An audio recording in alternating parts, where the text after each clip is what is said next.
Hi students, and welcome to week 8 in your online Lifespan Growth and Development course. This week we will be focusing on social and emotional development in middle and late childhood.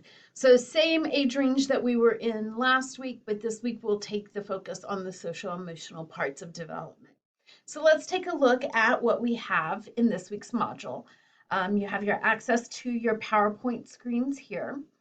You have 4 Connect assignments, one on separating families, one on characteristics of children who bully, one on looking at friendships, what's going on with friendships during this stage of life, and then relationships with parents, and then your Chapter 8 post-test. So all 5 of your assignments this week are in Connect.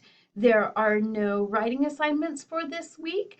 So I hope that these assignments help you explore the topics that are included in this Chapter 8.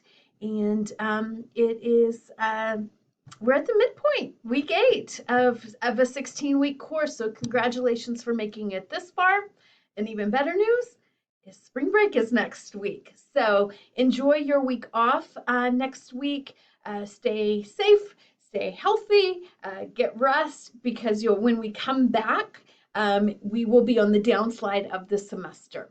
So please, as always, reach out to me with any questions. Have a wonderful week, everybody.